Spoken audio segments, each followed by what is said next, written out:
সেনাপ্রধানের সাথে বৈঠক এবং তারপর জনাব হাসনাত আবদুল্লাহর স্ট্যাটাসকে ঘিরে যা যা ঘটল, আজ আমরা আলোচনা করব এনসিপির মধ্যে যা যা ঘটেছে সেগুলো নিয়ে, সেটা কেন ঘটলো, এবং খুব গুরুত্বপূর্ণ প্রশ্ন, এই জিনিসগুলো কি আমাদের ধারণা দেয় যে দল হিসাবে, রাজনৈতিক দল হিসাবে এনসিপি এখন রাজনৈতিক দল, তারা কেমন করবে, তাদের ভবিষ্যতে আমরা কি দেখতে পারি। অ্যাটলিস্ট এই মোমেন্টে দাঁড়িয়ে, বলছি এই মোমেন্টে দাঁড়িয়ে দেখাটাই সঠিক প্রমাণিত হবে, কিন্তু অন্তত এই মুহূর্তটা আমাদের কি ধারণা দেয় সেটা নিয়ে কথা বলতে চাই। অনেকগুলো খুব গুরুত্বপূর্ণ প্রশ্ন তৈরি হয়েছে বা আমাদের সামনে হাজির হয়েছে এই ঘটনাকে কেন্দ্র করে। পরম্পরাগুলো যদি মনে রাখি, জনাব হাসনাত আবদুল্লাহ স্ট্যাটাস দিয়েছেন 11 মার্চে সেনাপ্রধানের সাথে। উনি অবশ্য সেনাপ্রধান বলেননি, তিনি তাদেরকে ক্যান্টনমেন্টে নিয়ে যাওয়া হয়েছিল, সেখানে চাপ দেওয়া হয়েছে রিফাইন্ড আওয়ামী লীগকে নির্বাচনে মেনে নেওয়ার জন্য, এরকম একটা কথা বলেন, এবং আমরা ধারণা করতে পারি আসলে অল্প সময়ের মধ্যে এই ঘটনাটা কি হয়েছিল। পরবর্তীতে এটা নিয়ে প্রচুর আলোচনা আছে এবং আমরা ইঙ্গিতে বুঝতে পারি এটা আসলে সেনাপ্রধানের সাথেই বৈঠকটা হয়েছিল।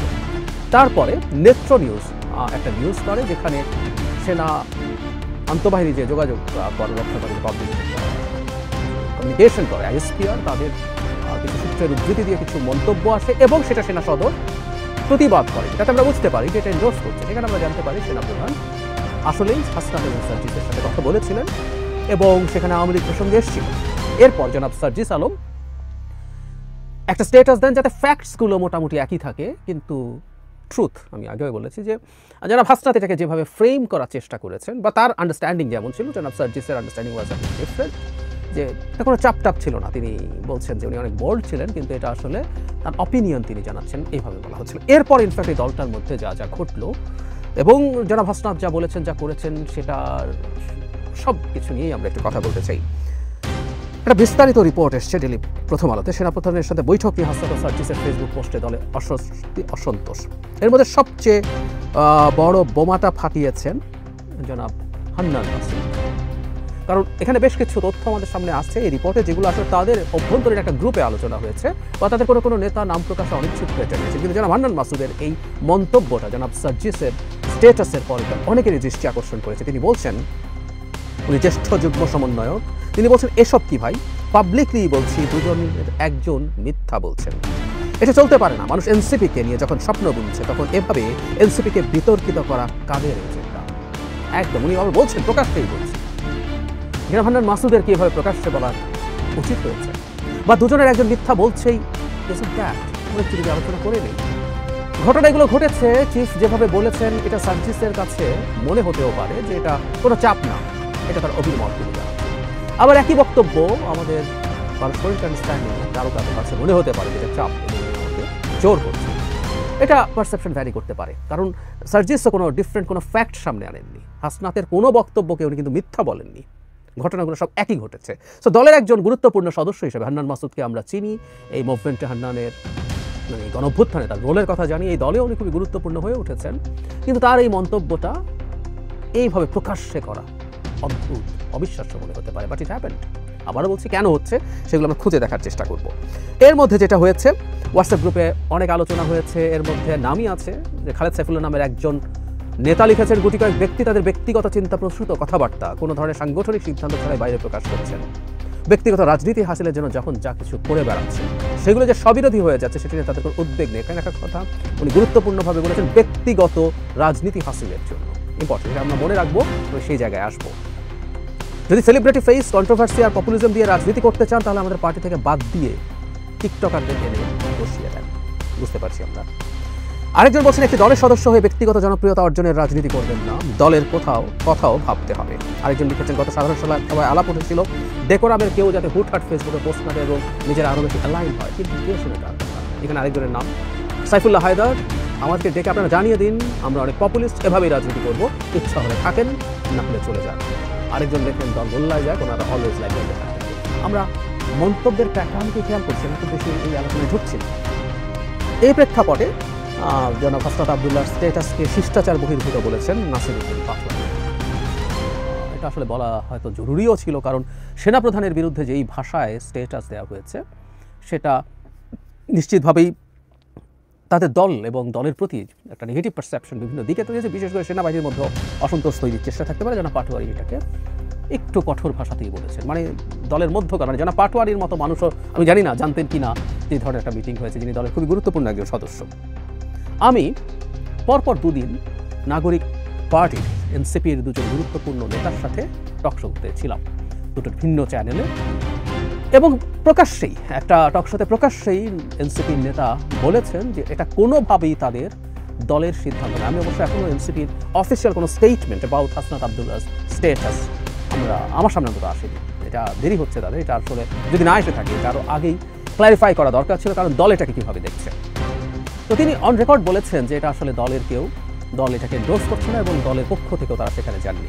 তাহলে আমরা খেয়াল করি মোটা দাগে তাহলে ব্যাপারটা এই দাঁড়ালো, হাসনাত সার্জিস আলাদাভাবে যোগাযোগ করে তাদেরকে ধরে টরে নিয়ে গেছে বা ডেকে নিয়ে গেছে এরকম না, তারা যোগাযোগ করে সেনাপ্রধানের সাথে দেখা করেছেন, তারা এই আলাপগুলো করে এসছেন, অথবা তাদেরকে যদি সামন করে নিয়েও যাওয়া হয় বা আমন্ত্রণ করে নিয়েও যাওয়া হয়, এই প্রত্যেকটা পদক্ষেপ অন্তত তাদের একটা কোর কমিটি আছে, সেই কমিটির জানার কথা ছিল যে আমাদেরকে ডাকা হয়েছে, আমরা যাচ্ছি, কী বিষয়ে আলোচনা হতে পারে, কী বলবো আমরা, কী করবো, তাদের একটা যাওয়ার আগেই একটা বৈঠক হওয়ার কথা ছিল, হওয়া উচিত ছিল, খুব স্বাভাবিকভাবে। সেটা তারা করেননি, তারা গেলেন, তারা এসে এমনকি ফেসবুক স্ট্যাটাসে দেওয়ার আগ পর্যন্ত সম্ভবত খুব গুরুত্বপূর্ণ অনেকেই জানতেন না তারা এই কাজটা করেছেন। মানে তো অবিশ্বাস্য ব্যাপার, দুজনের একজনও অন্তত কোর কমিটি, আমরা এখনো জানি না তাদের ডিসিশন মেকিং কিভাবে হয়, আমি ধরে নিচ্ছি তাদের একটা কোর কমিটি আছে যেটার কথা তারা বলেন সেটাই নেয়, ফিরে এসে অন্তত তাদেরকে তো ব্রিফ করার কথা ছিল, তারপর সেটা নিয়ে কি করবেন না করবেন। নট অনলি দ্যাট, এত বড় একটা ব্যাপার ফেসবুকে দেওয়ার জন্য জনাব হাসনাত আবদুল্লাহর কিন্তু দলের সাথে আলোচনা করা দরকার ছিল। উনি কি করেছিলেন? আচ্ছা, যদি করে থাকেন এবং দল যদি বলে স্ট্যাটাস দাও, কোর কমিটি বা টপ যে লিডারশিপ আছে তারা, ভয়ঙ্কর কথা। এই দল কি মনে করে, একটা রাষ্ট্র একটা স্টেট কিভাবে ফাংশন করে, রাজনীতি কিভাবে করতে কি বোঝে তারা। আর যদি দল না জেনে থাকে, সেই দলের দুজন মুখ্য সংগঠকের একজন এবং জরুরি কথা সবচেয়ে পরিচিত ফেসদের একজন এরকম একটা ভয়ঙ্কর অভিযোগ নিজে নিজে দিয়ে দিলেন, নিজে নিজে এরকম করে ফেলা যায়, এবং তার বিরুদ্ধে কোনো ব্যবস্থা কোনো পদক্ষেপ নিচ্ছেন তারা। আবার যারা সার্জিস আলম, আমি সার্জিসের এই ঘটনার স্ট্যাটাসটাকে আমার কাছে টু সাম এক্সটেন্ট, এই ঘটনাটা ঘটে যাওয়ার পর এটা দলের প্রতি কিছুটা সহানুভূতি বা ডিএসকালেট করা নিউজ হিসেবে টেনশনকে সেই হিসাবে কাজ করবে। সুতরাং তিনি আলাপ করে দিয়েছেন কিনা জানি না, তিনি আলাপ না করেও যদি দিয়ে থাকেন স্টিল এটা কিছুটা ডিএসকালেশন হয়েছে, যেমন রাসিউদ্দিন পাটোয়ারি যেভাবে এটাকে শিষ্টাচার বহির্ভূত বলেছেন, এটার মাধ্যমে তিনি ডিজোন করার ক্ষেত্রে সেটা।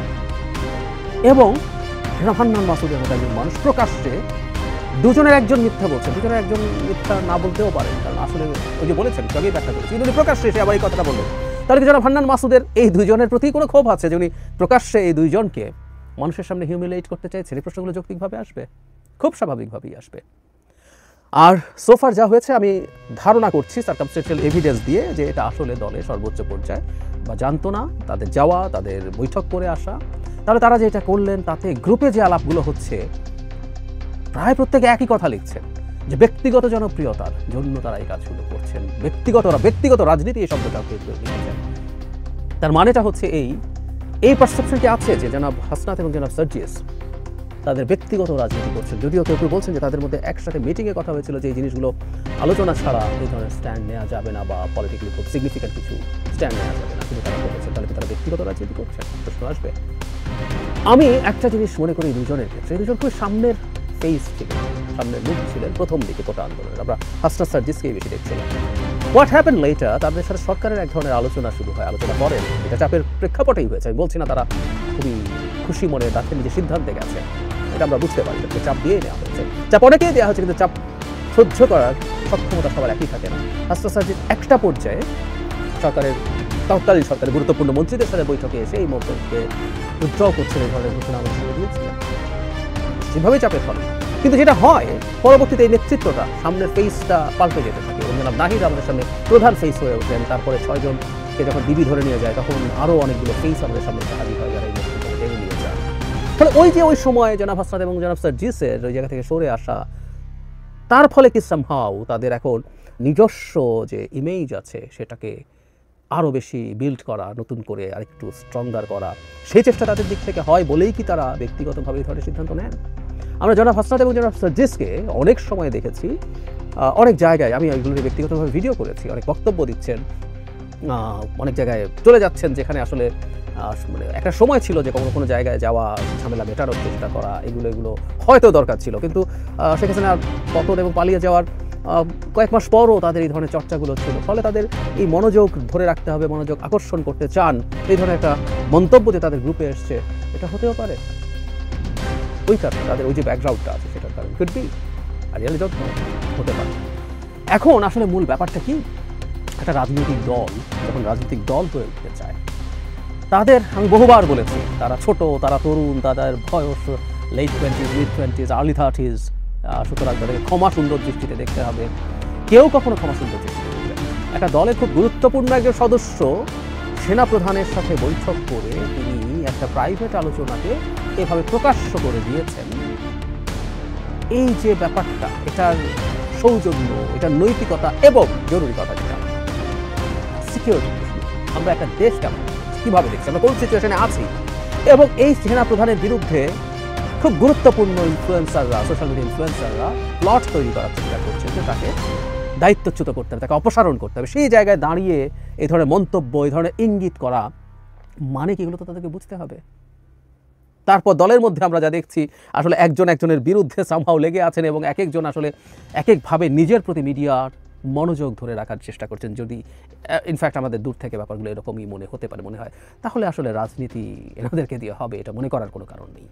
এমনিতেই এই দলটাকে নিয়ে প্রচুর সমালোচনা শুরু হয়েছে, তাদের এক্সট্রাভ্যাগেন্ট বিভিন্ন ক্ষেত্রে নানান রকম প্রোগ্রাম, তাদের যাওয়া, এই যে আমি যখন ভিডিওটা রেকর্ড করছি তার আগে একটা নিউজ হচ্ছে, জানাব সার্জিস উড়োজাহাজ থেকে নেমেছে, না একটু খুব বেশি এক্সপেন্সিভ কিছু না, এবং সময় বাঁচিয়ে উড়োজাহাজে যাওয়া যায়, দ্যাটস ফাইন, তুমি তার প্রাইভেট জেটে যান নাই, কিন্তু প্রায় 150 গাড়ির বহর নিয়ে, শতাধিক তো বটেই, অনেক জায়গায় দেখা যায় প্রায় 150 গাড়ির বহর নিয়ে তিনি গেছেন। এরকম নানান ইস্যুতে বিরাট এক্সপেন্সিভ ইফতার পার্টি, তাদের অফিসের এক্সপেন্স নিয়ে আলোচনা আছে, এটা নানান ক্ষেত্রে তারা হেলিকপ্টারে করে জানাজা পড়তে যাচ্ছেন, এরকম নানান রকম ইস্যু যখন থাকে তখন আসলে এই সমালোচনা চলে। তার মধ্যে তাদের ইন্টারনালি তাদের মধ্যে আসলে লিস্ট একটা কোহেশন, একটা পলিটিক্যাল পার্টির মধ্যে নিজেদের মধ্যে এক ধরনের সম্পর্ক থাকতে হবে, নিজেদের পরস্পরের মধ্যে ব্রাদারহুড থাকতে হবে, কমরেড ফিলিং থাকতে হবে। আমার ভাই ভুল করে ফেলেছে, আজরা যদি ভুল করে, হান্নান মাসুদ প্রকাশ্যে সেগুলো নিয়ে কথা না বলে, হান্নান মাসুদদের উচিত এটাকে অন্তত প্রকাশ্যে, রাজনীতি এরকমই, প্রকাশ্যে সেগুলোর অন্তত একটা তাকে সেভ করার চেষ্টা করা। বকাছকা যে কথা উনি লিখেছেন, এগুলো নিয়ে যদি তার প্রশ্ন থাকে, ঝগড়াঝাটি থাকে, সেগুলো ভেতরে করবেন, কিন্তু না, তারা প্রকাশ্যে এগুলো করছেন। আমি আসলে এই দলটা যেভাবে করছেন, যা করছেন, এবং সবচেয়ে বড় কথা হলো একটা দল এত সেন্সিটিভ ইস্যু কেউ ধরতেই পারছেন না, এবং তিনি তার মতো করে এই সেন্সিটিভ ইস্যু হ্যান্ডেল করার চেষ্টা করছেন, পাবলিক করার চেষ্টা করছেন, কারো না কারোর সাথে যোগসাজশের চেষ্টা করছেন, এগুলো আসলে তো খুবই ডিজাস্টারাস। নতুন দলটার ভবিষ্যৎ এই মুহূর্তে দাঁড়িয়ে, অন্তত এই সিচুয়েশনে তারা যা করলেন, খুবই হতাশাজনক আমার কাছে মনে হয়। খুব খুশি হব আমি ভুল প্রমাণিত হলে, কিন্তু আমি সত্যিকার অর্থেই তেমন কোনো আশা দেখি না যদি এই লেভেলের বিষয়কে তারা ভবিষ্যতে ঠিকঠাক মতো হ্যান্ডেল করতে না পারেন। আর এই যে এই একটা ঘটনাই আসলে তাদের অবস্থা বিষয়, সেই বিবেচনায় আমি খুব আশাবাদী নই। আর বিশেষ করে একটা ঘটনা আছে, আমি আমার একটা লেখায় লিখেছিলাম, বলেছিলাম হয়তো এনারা তরুণদের একটা শক্তির জায়গা আছে, ভীষণভাবে আছে, কিন্তু এখানকার নেতৃত্ব প্রায় সবাই সমবয়সী, প্রায় কাছাকাছি বয়সী। প্রধান যিনি নেতৃত্বের দুবার বলেছি, অত্যন্ত গুরুত্বপূর্ণ একজন মানুষ, the poster boy of July and August uprising. কিন্তু তারপরও তাদেরই বন্ধু, তাদের সাথেই ছিলেন, একই রকম বয়সী, বিশ্বাস করি তার যথেষ্ট জ্ঞান, প্রজ্ঞা, ধৈর্য আছে, কিন্তু তারই তো বন্ধু, কিছুদিন আগেই তো একেবারেই বন্ধু ছিলেন। ফলে ঠিক জানি না বাংলাদেশের মতো দেশে একেবারে এইরকম কিছু সমবয়সী মানুষ, মানে একটা ক্যারেক্টার আছে টু সাম এক্সটেন্ট, আমি বলছি না কাল হতে হবে, টু সাম এক্সটেন্ট কাল না হলেও যাকে সবাই খুব গভীরভাবে অ্যাকসেপ্ট করে, তার সাথে ডেমোক্রেটিক ডিবেট হবে, যাকে যার সর্বোচ্চ একটা জায়গা, একটা আস্থা আছে, যার অবিডিয়েন্স আছে, এরকম কিছু ছাড়া একটা দল দাঁড়াবে কিনা আসলে আমরা এনসিপিতে দেখেই বুঝতে পারবো, প্রাথমিকভাবে হচ্ছে এটাও তাদের একটা